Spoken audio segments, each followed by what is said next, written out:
Hey everybody, how are we doing today? I'm here to talk about mistakes that I've made, and also mistakes that my special guest, Alex B, from all the way in Columbus, Ohio, talking about some of the mistakes that we've both made in our careers. So why don't we start off by introducing our guest. Hey Alex, why don't you say hello? Hey everybody, I'm Alex. Tell me just a very quick blurb about yourself, Alex. Where are you at in life? So I am an independent filmmaker in Columbus, Ohio.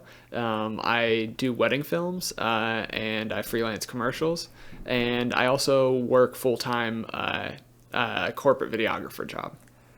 All right, thanks for that little bit of an introduction there, Alex. So, as I'm just launching the channel, here a little bit about my background as well.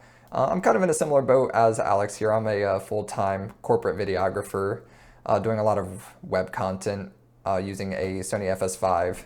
But once in a blue moon, nowhere near as often as our wonderful guest here, I will pull the camera out and get some freelance gigs done. So that's where I'm coming from, and we're going to dive straight into our mistakes here. So, Alex, why don't you start us off? Oh man. Okay. So mine's a doozy. You haven't heard I this haven't one. heard it. I'm excited to.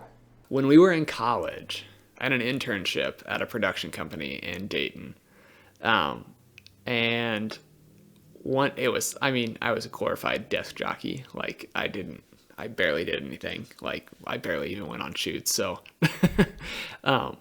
but so one day my boss came to me and he was like, "Hey," he was like, "what are you doing tomorrow?" And I'm like, "Well, I'm coming into work." And he's like, no. He's like, "Do you have anything important going on?" And he was like, "I have a friend in Cincinnati." And he was like, he just texted me and he said that they need an assistant director for a commercial shoot tomorrow. So I was like, this is it. This is my gig. Like I can break into the industry. And I mean, as a college going into senior year, I was like, this is great. Like an AD job on a set. And then I found out through that it was for a large company in the area. And so I was like, oh man, like this is great. Like this is awesome. So then they were like, so I got the job. So what happened? Okay. What was the So, big mistake here? well, as you know, ADs are supposed to manage time on set. I had only worked AD jobs on student films. And I mean, it doesn't really matter if you run late there. So I was on this large set. We were working with green screen, and I was not prepped, and I was not involved in the things I should have been involved in. We started 2.5 hours late because the green screen wasn't ready. And they had repainted it, and they had repainted it the wrong color. That's not good. So all these things I should have been involved in, and I was making the producer do, which I found out it was not the company that my boss knew. They were just the local production company. It was a bigger production company, and he was an out-of-state producer, and so he was doing all this work. And so we started 2 hours late because of that, and then we wrapped like an hour and a half late, and I was not managing the set well, was not prepared for my duties. And at one point, the producer looked at me and he said, "If you don't get us on schedule, then I'm going to have to ask you to leave." Oh no, that's not good. Or he might not have said, he didn't say that. He said, "I'm going to have to take over." Which is still not good. So, yeah, which is not good. But it sounds like you were sort of thrown into the deep end here, and with not a whole lot of time to prepare either, right? That was like you were told the day of. No, it was like I left that day for Tech Scout, that I found out about it like within like 4 hours. I drove down to Cincinnati for Tech Scout, and then it was the next morning. Yeah, that's rough to be thrown into there. So that really doesn't give like much time to mentally prepare or physically prepare for any of the stuff that has to happen on set there. Yeah, and it was a lot larger scale than I had anticipated. But moving away from the mistake side of things, how was the experience overall? Do you think it was like a good learning experience being on a bigger production like that? Oh yeah, I mean, that was the first time I'd ever seen an ARRI Alexa. So that was cool, and just seeing like how a VFX supervisor works and like how larger scale productions work at that level was very beneficial at that young of an age. Because I mean, we were going into our senior year of college at that point. Do you think there was any kind of valuable lesson that you learned from the trial by fire that you had to face? Always ask questions and always have questions ready, because I thought that I was just going to go into it like I had before, because I mean, I'd done AD work before on student films, and I was fine with it. And then, but yeah, ask questions, know what you're getting yourself into. And ideally have more than 4 hours to prep. Yeah.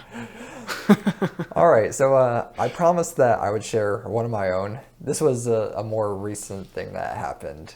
So in school, we're taught a very specific way of setting up C-stands in order to stop them from falling over when they're holding something heavy. Sandbag on the big leg. Sandbag on the big leg, that's one part of it. And the other part, Oh, I don't know if I know this. the weight or like the actual heavy part that you're lifting up should also be over the top leg. It should be both. Oh, I've definitely not done that all the time then. Well, this is where I ended up screwing myself. So I was setting up a 4 foot by 6 foot frame with diffusion for an outdoor shoot. So in order to do that, I had to get it up on two C-stands, which were side by side, and they're just kind of on the side of the silk, this 4x6 silk. So we got it raised up into the air, we got it bagged, and we have the tall leg facing in where the actual silk is, because that's where the weight is. What they don't teach you in school is that sometimes the weight is not where it seems to be. As in, if you have windy conditions outside, suddenly you don't need to have the weight inward. You need to stop it from going this way where the wind is blowing it. So we had a 4 foot by 6 foot Westcott frame fall over onto Talent when we were in the middle of a shoot. Luckily, he moved pretty fast and only got minorly clipped, but this was like a serious thing that could have ended so much worse than it did. Fortunately, he walked away from it. He was perfectly okay, and we continued to shoot, but it was definitely a learning experience from my end to think about external factors in your situation that might cause harm to yourself or to others on set. So that was my school of hard knocks that I had recently. He walked away from that without He did it. Any scrapes or anything? Fortunately, they walked away from it. They're an athlete, which helps them to react a little bit faster. But definitely a hard lesson learned there. And now to kind of end things more on a lighter note, from my end at least, I want to share another story. This is not a professional story necessarily. This is still from when we were in school. And this is when we were casting for our short films, our thesis films that we needed in order to graduate. So my mistake was we were auditioning a role for a little bit older of a woman, not like elderly, but a little bit older of a woman. And for some reason, I thought it was protocol to ask the actor's age. I did not get a positive response from the first actor after I asked their age in a closed environment setting, and I sort of had the rosy cheeks throughout the rest of that audition. But that's not the worst of it. The worst of it is that I thought that after that point, because I had asked the first actress what her age was, it would be discriminatory not to ask the rest of the auditionees what their age is. By the end of the night, I've gotten so many dirty looks, and I was just like, okay, what's your name? What's your age? Just for protocol. I'm sorry. I know I'm an idiot. So that was my funny mistake. And I guess what I learned from that is sometimes real world rules do carry over to film as well. um, so those are the two stories I have. Anything else that you'd like to share, Alex, from your experience? No, I'm good. Okay. So we'll end off with me looking like a doofus here. I put my foot in my mouth plenty of times. I'm okay with doing it again now. All right, thanks for tuning in, guys, and thanks to our special guest again, Alex, for checking in with us and sharing his experiences. Yeah, thanks for having me. All right, bye, everyone. Have a good one now. Take care. And cut the camera.